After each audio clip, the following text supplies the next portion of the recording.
Welcome to part 2 of the full editing procedure of this waterfall. If you guys haven't seen part 1, I recommend going back and seeing part 1, and that way you can follow along and really see the entire procedure. But let's not drag this out, and let's just get right back into the editing procedure. The next thing we're gonna do is I'm gonna come down and to the calibration. So on this one, I'm gonna just kind of play with this. See, that looks good, but again, the blue.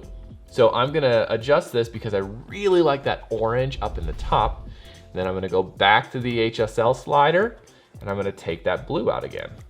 See, there we go. Now we're talking. Now notice the greens have really disappeared and we still want those greens. So we're gonna go into the hue. We're gonna crank this slider over. I'm gonna crank this slider over, get those greens back, and I think this is too much. Nope, that's not what we want. Okay, what are we gonna do here? We need those greens back. How are we gonna get those greens back? Let's do this. Let's do that. Now there is another way to do this in Photoshop. I'm trying to do this all in Lightroom, so it's really easy for you to follow along. Let's go ahead and darken those greens up. They just look so pale. What are we gonna do? Okay, I have an idea. Let's click the brush tool.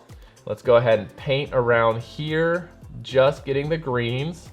I do have auto mask on here, so right here, I do have that on, but it's not really gonna do too much because there's all the different colors here. I mean, it'll just help a little. All right, so that's that. Let's get rid of the branch here. Good. And turn off the mask overlay by pressing O on the keyboard. And let's see if we can bring back some of the greens. It's just not working for me. Okay, so let's do this. Let's see how we can play around with this and get some of those greens back. Good. Okay, that looks okay. We can always do this, the tint and really bring back the greens, but that's way too much and just kind of looks terrible. So I think I'm just gonna leave it at that. I think that's okay. Let's see the before, the after. That's looking better. What makes a photo amazing is 3 things: having a foreground, a midground, and a background. So if we look at this photo, where are our elements? Well, our foreground is this tree, this beautiful tree that's definitely contrasting the background, which is the waterfall, which is our subject. So where's the middle ground?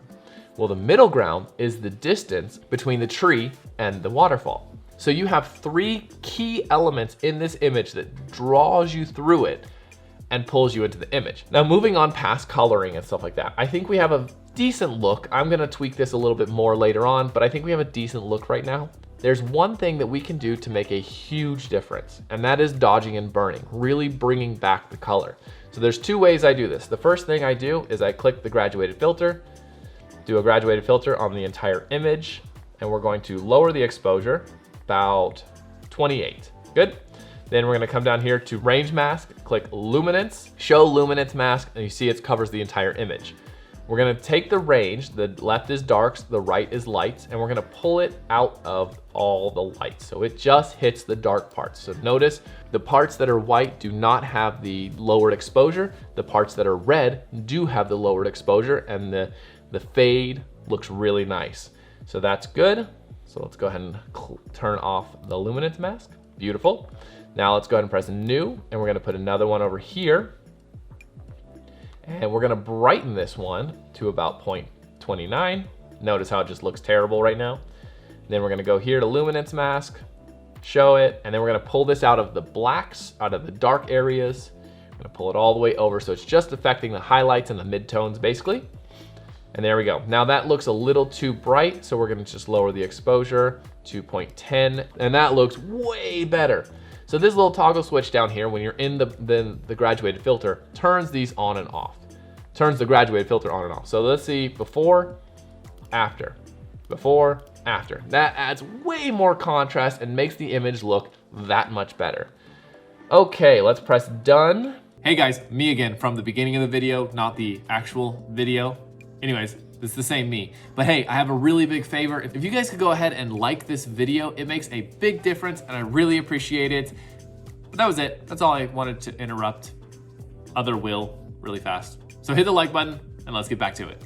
Now let's look at the before and after the whole image. So here's before, Here's after. It is looking way better. There is a lot of darkness in this area, which is okay. Let's go see if I have any vignette on it. I do. Let's turn that off. Now, I don't want a lot of vignette in this because this is going to go into a gallery. This is gonna go into someone's house. This is gonna be a very, very popular print because it's very peaceful. It's very nature oriented. It has great colors.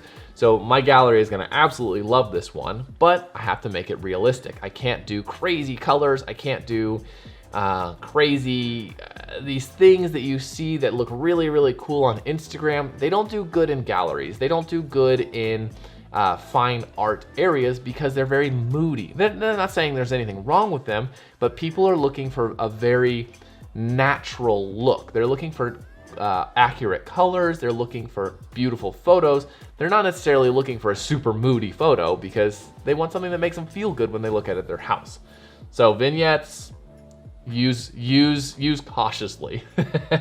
I would recommend using more graduated filters and stuff like that rather than the actual vignette tool. But we are going to leave a small vignette. Now, I noticed that this is pretty bright. If you press J on your keyboard, that will show you clipping where whites are pure white and no data and blacks are pure black and no data. Here we don't have any, but if I were to say, just to give you an example, crank the whites all the way up, all that red is pure white. There's no data in it. Obviously it looks like garbage, so we're never gonna do this, but just to give you an example, I'm gonna reset that here. And if I do the blacks, one more time. Okay, exposure. Clearly this is gone crazy. Anyways, so let's just go ahead and reset the whites, just Command Z and get back to normal. But it does, to me, look a little bit, let's see, let me see if that's just the screen. Zoom out here. It just looks a little faded. I'm going to up the saturation a little bit, get some more of the color back. That's a little bit better. And then the highlights, let's just pull it all the way down and add some contrast. Very little contrast. We don't need much. But that's looking pretty damn good, I think. So I just noticed, and I'm pretty sure you guys have noticed already, but I just noticed that the crop up here is a little funky. So let's go ahead and fix that so we don't have that in the image. Okay, there we go. Now I really, really like this tree here, but you notice how it's almost the same color as the background, so it kind of blends in. There's no depth. I want your attention to go straight to the waterfall. The easiest way to do this is to manipulate the light. I'm gonna use the brush tool here, make sure auto mask is on, press O to show the overlay, Command plus to zoom in, and we're just gonna paint here, and we're going to let the auto mask kind of do its thing. We just want, luckily all the orange here is kind of the same. We're gonna just kind of paint this. We're just gonna try and get the leaves and the branch. The auto mask is not doing a very good job, but again, that's okay. We're gonna do very, very little adjustments. Press and hold the Option key to erase, and we're just gonna manually do this really fast. There we go. Just kind of I just want the leaves, you know? Now I'm gonna do a lot more work on this, but with regards to timing, let's go ahead and move on. So once you got it the way you like it, we're gonna turn off the overlay, press O on the keyboard, and then we're just going to darken this a shade. Just a little bit. That's probably too much. Good, that's enough, I think. But there we go. Do I like that? I'm not super happy with it, but you get the idea. You want to create that contrast. Let's say that we brighten it maybe. No, that doesn't look good. Let's just drop the highlights maybe. Oh, that looks a little better. Okay, I can deal with that. Okay, good. So let's just lower the highlights on that, and that gives a little bit more contrast between the image. Now I haven't touched this at all. That's why. Oh. I figured it out. Okay, good. So with the Moody preset in this one, it does raise the black, so you'll never get true black, even if you basically black out the image.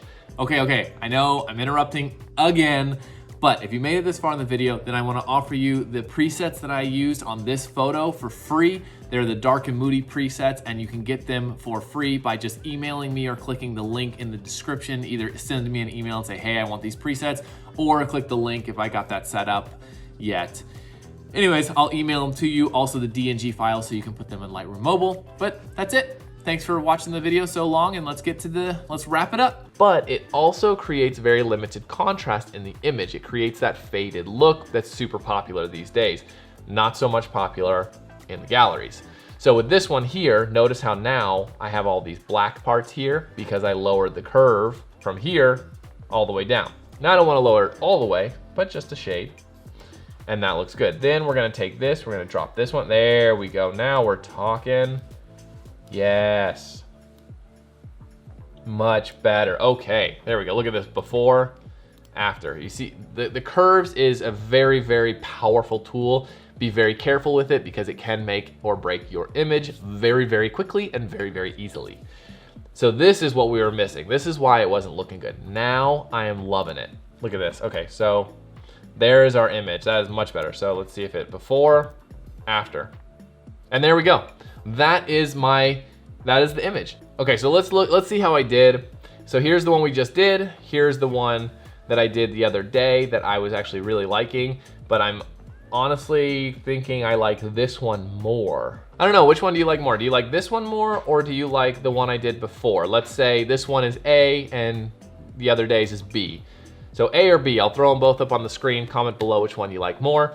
But that's pretty much my editing process. I take a bunch of images, I combine them to create a much more detailed look, and then I edit them. I really use the dodge and burn feature, and I take time. That is the thing. Don't try and rush the process, and if something's not working, try and figure out how to do it. And if something doesn't look right, it probably doesn't look right. And if you notice things start to blend together and you've been editing forever, we'll take a break because you're probably getting editing colorblind, which does happen all the time. A lot of times I will edit a photo and then I will leave for a day and I'll let it rest, I'll let it marinate, let my eyes readjust, go look outside at distances, and then come back maybe a day later and see, okay, what did I miss? Because sometimes when you're focusing too hard, you will find yourself missing things.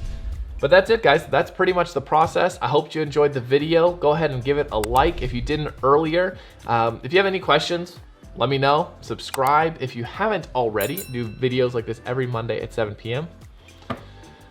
Hope you enjoyed, guys.